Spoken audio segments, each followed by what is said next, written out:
You're listening to Strange by Nature, your guide to the strange, weird, unbelievable, and improbable wonders of the natural world.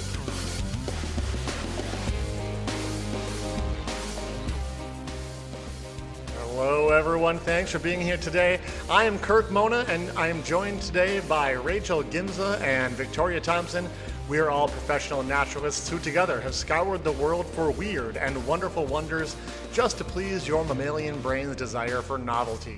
Isn't that nice? Let's do this. Welcome back, everyone. I get to start us off this week, which is super exciting. And guess what? What? Chicken butt. Always. 2 weeks later, I'm still not done doing kind of scary things, but at least this one looks cute. Okay. Cute but scary. So Perfect. my story this week is about a mouse. Oh, Okay, some people are that's where very that's- scared of mice. I think that's they're where the kind of cute part comes in, though. Yeah. Yeah. So say you're hanging out in the Rachel doesn't prairie. agree.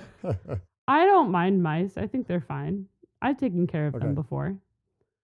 So say you're hanging out in a prairie or maybe in the Sonoran Desert, as one does. Like you do. And you happen to spot a mouse. Weak. Cool. Kind of Spotted. fun. I don't mind Yeah, them yeah. when they're not in my house. Sure. And alive in my house. Anyway. So it looks a lot like a white-footed mouse, actually, like a juvenile. It has a gray body, gray to rustedy brown body with a white belly. Okay. But the mouse looks a lot smaller. It's about 5.9 inches long from snout to tail. that is small. Oh, to That's the pretty tip small. of the tail. To the tip of the tail. Oh, okay. Okay. It's not So real big. pretty small. It's not very big. And it weighs about 2 times as much as a white-footed mouse. Wait, what? Is it spherical? It's Like, what extremely are we? dense. It's Lead very mouse? dense. Like this mouse The looks lead- muscular, okay? It's got feet that This are mouse looks 3 like it feet could long. throw you down. It's ready to fight. All right. It is a swole mouse. Yeah. And like this mouse too has longer fingers and like really sharp looking claws. Cause Okay, I obviously, do not like this mouse very much. well, this isn't a white-footed mouse. This is a grasshopper mouse. Oh, Oh. Have either of you Alright. heard of a grasshopper mouse? like maybe? I'm gonna say no. Ooh. I've So they're been to the really Sonoran Desert. unique. I don't think I saw any there. So these are really unique Okay. mice. Because this nocturnal mouse hunts and eats scorpions, centipedes, beetles, crickets, snakes, and grasshoppers, but it will also eat other Wow. rodents like Oh. white-footed mice, voles, and kangaroo rats. This mouse is carnivorous. Carnivorous mouse. Whoa. It's I also, mean, I I guess- dare say, badass. Like that is. Yeah. Wow.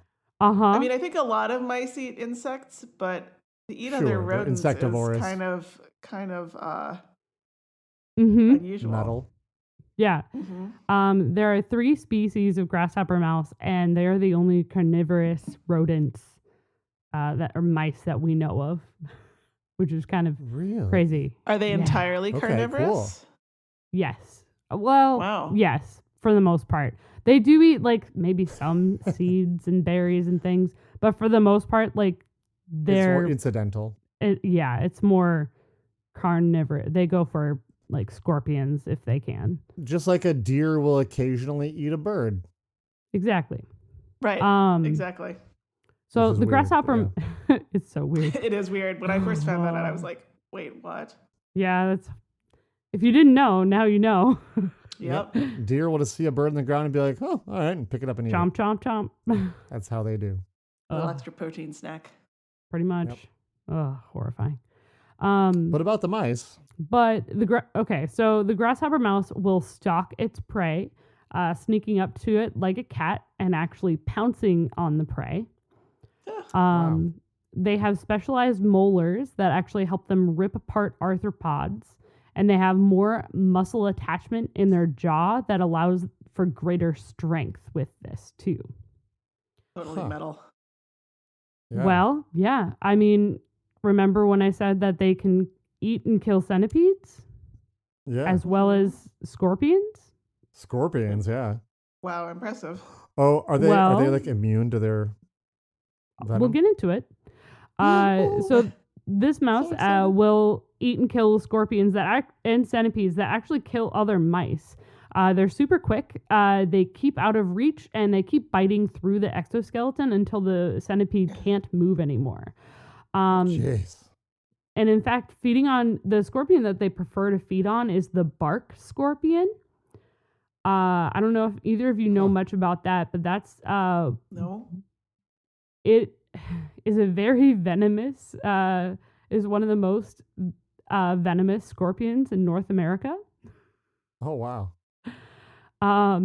And feeding on the bark scorpion actually allowed the grasshopper mouse to, they co-evolved with bark scorpions.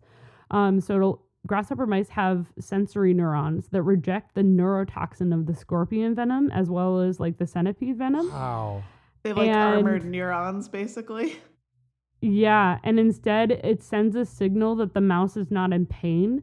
So pretty much giving it an immunity, and in some ways it actually acts like a painkiller to the mouse. Like it still hurts because they're being bit and like stung. So But they're they'll not stop feeling for it. a second, but it turns their body turns it into a painkiller. And they're like, oh, wait a Wow. minute. I feel better now. Let's go. Hardcore. Exactly. Super crazy. That is wild. If all that wasn't weird enough, the grasshopper mouse is actually super territorial. And how they defend the territory that they mark with scent, they actually rear up on their hind legs, on the rear feet, lift their head up, and howl like a little wolf or a coyote. Shut No. up. Yeah. I just realized just now that you're making all of this up. I am not. I will have picture of this on our social media. This should Are have there been your recordings Halloween of them being episode. like, There are recordings of them howling, yes. I will see if I can get one onto our look that Instagram. up? It's Oh my gosh. crazy. Also kind of weird for a mouse, both parents participate in the child care. Oh. So they're co-parented actually, and it allows the children end up being more aggressive if they're raised by both parents. Okay. Okay. Yeah, Maybe so that's what's happening with my children. Ooh. Oh, Victoria. So these three species, they're found in North America, all the way from the northeastern edge here in Minnesota, all the way down to Mexico and California. But that's a large range, and I just wanted to share with Yeah, it is. both of you and all of our listeners the carnivorous mouse. That That was is done being awesome. scary. I won't forget that. Super cool. Thank you. Yeah, of course. We're going to take a quick break, and when we come back, it'll be Victoria.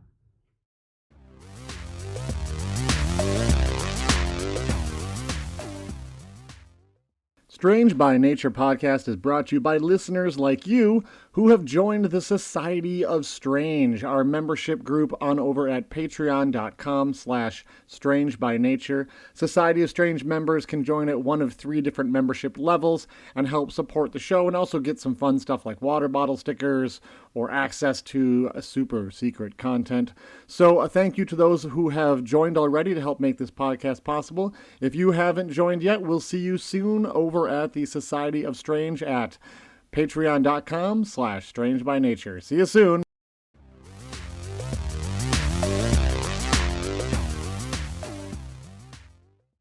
Hey, we're back. If you remember last week, I talked about a mystery larva that is found swimming all over the oceans of the world.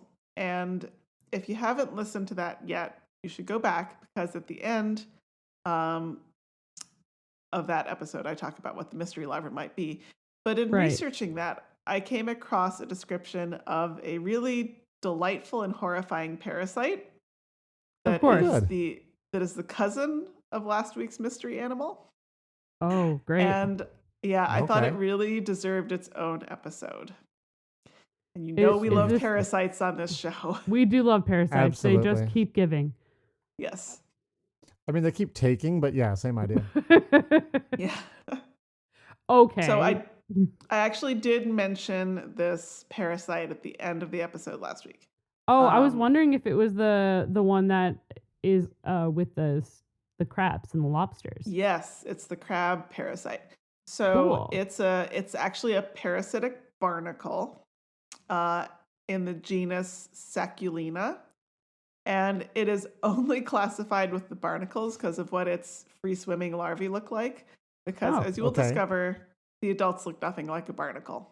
Of course not. Fair. And I kind of described barnacles last week, but they're, the adults are those sort of crusty, rocky looking little things that are stuck to things under the ocean. Mhm. But they swim around as little larvae. And so these quote unquote barnacles, the Saculina, they are parasites of crabs, mainly the European green crab. So here's how their life cycle goes. Buckle up. Actually, this is not very complicated life cycle for a parasite, but it's still Okay. complicated enough. So step 1, a female Saculina larva lands on a green crab and will crawl along until it reaches a leg joint. And then it has to find like a special hair follicle. Not really a Oh. hair, but like a kind of a whisker. They have little Right. sensory things. Mhm. And then it uses that to inject itself into the crab's body. So what it Oh. does, it simultaneously Ugh. enters the crab's body, exits its exoskeleton, it transforms into its next stage, this juvenile, while entering the crab's body. And it forms a new kind of flexible exoskeleton. So it's kind of worm-like. Ugh. I'm uncomfortable already. Yeah, I'm so the so old uncomfortable. the old exoskeleton is left outside of the crab. And now it's this slug-like parasite inside. So weird. Okay. That's Yeah. crazy. Okay. Gosh, Sure. I don't like that. All right. That's like shedding that's shedding like a jacket when you come in to a house. Oh, except No, it's like worse. someone walking up to you and like shaking your hand and then like go like, inside you and leave their husk of a human skin laying on the floor. That's what it's like. Yep. Exactly like Awful. Exactly like that. Yes. I didn't like that noise you made. Horror movie producers take note. that. Yes. Yep, we would like credit. So the parasite then travels through the crab's body and goes to a low point on the crab's belly. And it grows there. As it grows, it causes the crab's underside to kind of bulge out. Meanwhile, it's sending almost these root-like tendrils throughout the Oh. entire body of the crab, Do not like. Okay. every part of it, the purpose of which is to harvest nutrients. Of course. Of yeah. course. Because what else would you do?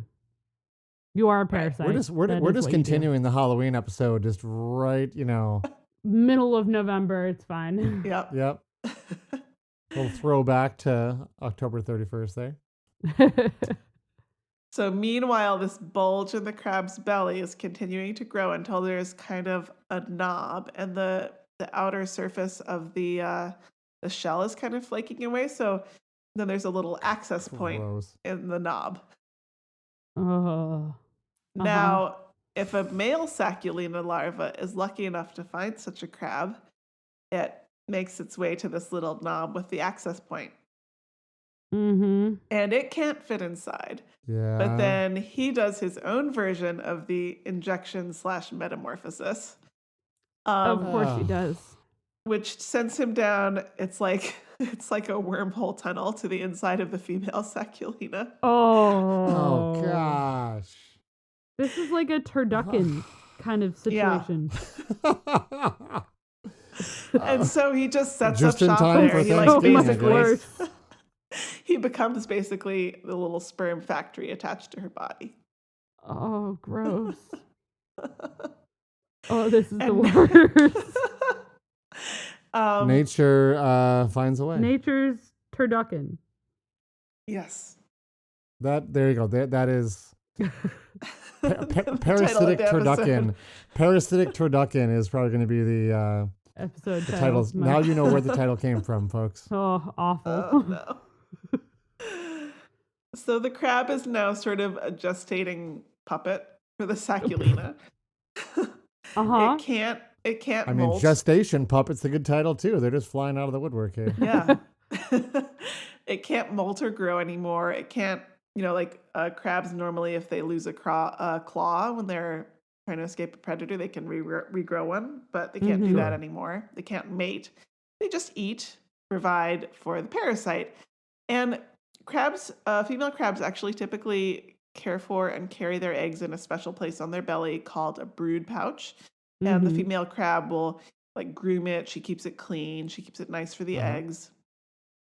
And then when she's ready to release her larvae, she'll like go to specific spots, kind of a little bit high up, and she'll get the best currents of water so that she can get good dispersal for her larvae as she releases them. And she kind of waves her claws back and forth to help them sort of swirl on their way.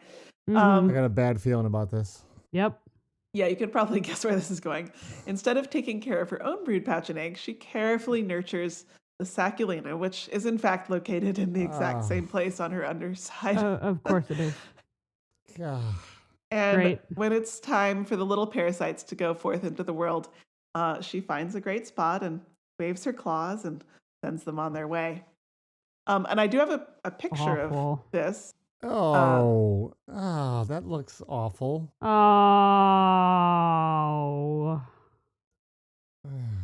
So it's a crab.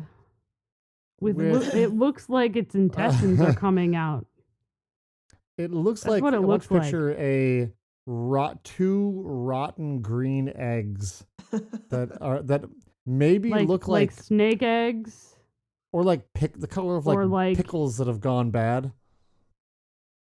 Yeah. Do pickles even go bad? I don't know. They're like It's a weird gross. olivey big. type green. They're like the size of one of the claws, at least, of this crab. They're big. Oh. Big and green and slimy. Yeah. I hate this. That's So I have awful. one more even weirder thing. Oh gosh. So if a female parasite happens to land in a male crab's body, she basically forces him to turn into and act like a female crab.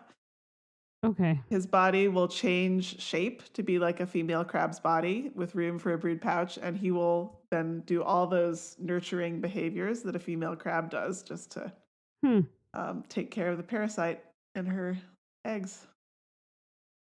I mean, So, that's kind of cool, but that's horrifying. yeah. Yeah. Oh man. I'm gonna have nightmares. I'm not. I thought It's that wonderful. was a really good one. When I came across Yeah. that, I just had to share it. A special Thank thanks you. this episode to the excellent Carl Zimmer and his article, Do Parasites Rule the World? From Discover Magazine. They absolutely 2000. do. 2000. They do. And so that's what I have. We are going to take a short break, and when we come back, Kirk will share something with us. It's real uplifting, let me tell you. Mm-hmm. I hope so. Prepare to be disappointed. Oh god.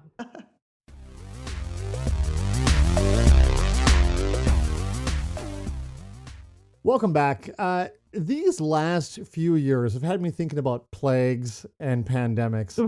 Can't imagine why, right? Why? Right. Who I don't would know. have- Just sort of random thought popped in my head.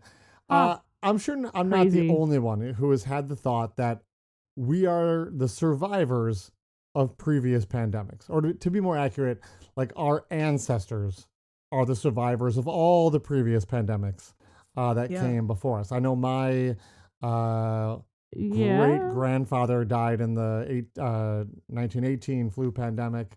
We're the descendants of the ones that survived, right? So many people have actually wondered Yes. this and wondered what this means from like an evolutionary standpoint. For example, uh, will kids born in the future be more resistant to COVID because we survived? The answer to that one is pretty simple. Likely, no. Most humans on Earth will come down with COVID, but most of them will not die. Uh, in fact, most deaths occur in older people and those who are past the childbearing age. I realize not all of them, but a lot of them. So, Right. those people have already um, uh, passed their genes along by the time that they, end up passing away from COVID. Right. Um, It's the misconception of people like going through and it changes your DNA or something like that, and Yeah, that's you not pass it that, on. that's not No. Darwinism. That's Lamarckism, and it's even though someone's arguing with me on Reddit today about it. No, that's not how the world works. Um, so to the natural selection that took their genes out of the gene pool, like when they passed away, occurred after they had already passed on their genes. So from an evolution standpoint, COVID won't have played a role in shaping the human genome very much, maybe a tiny bit, but probably not a whole lot. What you really need for that to occur is a disease that prunes the gene pool, if you will, before people can make more people. So diseases mostly attacking kids or people of childbearing ages will statistically have the most effect on how humans evolve. Now, people dying is, of course, sad and bad, but I think there is this idea out there that at least it might, in the long run, help humans evolve to be more disease resistant and just overall better and more adapted to our planet. And this fits in with the common idea that evolution is a pathway to improvement and getting better. But that's No. not how evolution works. I think I saw the article that you are going to talk about. We'll see. Yeah. Evolution can be a very chaotic process, and selection for a desirable trait may come at the cost of also selecting for another undesirable trait at the same time. And what is desirable at one time may prove undesirable at another time. And this is something we've long suspected happened after the Black Plague, and some new evidence shows that we were right. So many of our ancestors survived, but it came at a cost, and we are still paying that cost today. Really? If you think about it, you need a robust immune system to kill off infections. And the plague was one hell of an infection. Researchers have long suspected that those with a slightly more active immune system might have been better at fighting the plague. The danger is, though, you don't want an overactive immune system. I have to shake my head like every time I see all of these supplements being sold at the grocery store or worse at the pharmacy, who should know better, that claim to boost your immune system. It's a really good thing that most of those supplements are bogus, because you really, really don't want to boost your immune system. What happens is it starts to fight your own body. And That's called an autoimmune disorder. Exactly. You get an autoimmune disorder like rheumatoid arthritis, lupus, diabetes, Crohn's disease, multiple sclerosis, et cetera, et cetera, et cetera. These are not things you want to have. So, anywho, back on task Not here. fun. Many years ago, researchers, people kind of noticed something interesting. Autoimmune diseases are more common in people with ancestry from areas that experienced the Black Plague than in populations that did not experience it. So that's, exactly. It's interesting. There was speculation that those people who survived the plague were those who had a more active or perhaps slightly overactive immune system. And the speculation was that they survived and then passed on those genes to their offspring. And while the overactive immune systems may have saved them from the plague, it also has led to the diseases I mentioned above. Now, the Black Death killed off about 30 to 50% of the population in Europe and also like the Middle East and North Africa. And no one was really keeping exact numbers back then because, frankly, the people keeping numbers are probably also the ones dying. But it's estimated that somewhere between 75 and maybe as many as 200 million people died from the Yeah. Black Death or the Black Plague, depending on what you want to call it. Yeah. Now that was a huge selection pressure in Yeah. theory, Absolutely but huge. without DNA samples from people that lived 700 years ago, the link remained plausible, but technically circumstantial, as opposed to being proven. Until now. Oh, So great. researchers at McMaster University's Ancient DNA Center just published a really fascinating study. Scientists studied dental DNA from 206 people who lived in England and in Denmark during a 100-year period, either during or after the Black Death swept through. So they could kind of compare those two different groups, or four Right. different groups technically. But many of these people were buried in mass graves called plague pits. Importantly, though, Yep. many of them were from after the plague period, so they could look for those differences in the DNA from before and after the plague. Basically, what they wanted to see is like who survived, and then maybe if there was a why, right? So they have now reported that there were indeed changes in the part of human DNA that deals with immunity. And they identified 245 gene variants in the DNA from the London samples. Then they compared that to the gene changes from Denmark. And it seems like 4 of those changes matched up really well between those two populations from the different countries. And one in particular seems pretty important. It's an allele called, ready, RS2549794. Pretty impressive name there. Rolls Great off the name. tongue. Super It creative. does, yeah. As an aside, when I saw that they listed the allele in this research paper, I got really excited, and I pulled up my personal DNA profile because I'm exactly the kind of nerd who has, of course, had Yes. his DNA sequenced. Wow. Of course. But sadly, RS2549794 is not one of the SNPs that the service I used checks for. So I have no idea whether or not I have that particular allele. But we love that you looked for it how it might anyway. be affected. I did. Of course I looked. That's great.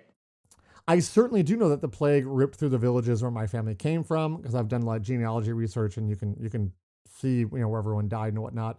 It was a pretty dark time. And I know that there was it came through multiple times, so there's a good chance, I guess, that I might be a carrier of that allele.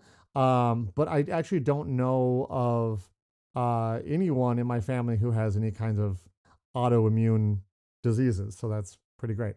Yeah, so that's definitely a good thing. Yeah, RS2549794 changes how the ERAP2 gene is expressed, and having it seemed to give people a 40 to 50% better chance of surviving the plague, which is It's pretty good. that's really good. That's really That's good. amazing. Especially yeah, since so- the odds are you'd come in contact with the plague more than once. Oh yeah, it was. I want to say every 7 years or so, it would come on rolling through. Okay, we know there's a connection between this gene and the plague. What about other diseases that people experience today? The researchers were able to show that as well. The variants that seem to offer protection from the plague have also been shown to cause increased susceptibility to autoimmune diseases. So they were able to kind of show the connection on both ends of that, which is really fascinating. So That's really strange but cool. true. If you happen to be a person who suffers from an autoimmune disease or have people in your family who do something like rheumatoid arthritis, you can actually blame your ancestor who successfully fought off the Black Death. Pretty strange, pretty Yeah. wild. Yeah, My But if source they this hadn't- week was, You wouldn't be here to was- complain about it. So yeah, you would not. I mean, that's to be true. clear though, there were lots of people who survived who did not have this gene. So it's not like the whole population. We don't all get autoimmune diseases, but it's much more common than it would have been had this not come through. Most of my source material this week was the Nature journal article, Evolution of Immune Genes is Associated with the Black Death. Pretty succinct title there. It Yeah. came out in October of 2022.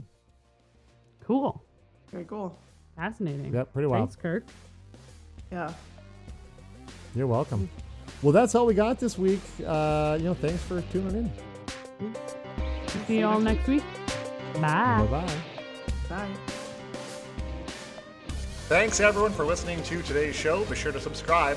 New episodes drop every Wednesday, and we love sharing this strange world with all of our listeners. If you would be so kind as to leave us a 5-star review, that would be great. It lets other lovers of the strange discover the show. You can reach out to us on social media by searching for Strange by Nature Podcast on Twitter, Facebook, and Instagram. You can send us an email as well. Our address is contact@strangebynaturepodcast.com. If you want more information about the show, you can also check out our website, which is strangebynaturepodcast.com. Until next week, get outside, stay curious, and embrace the strange.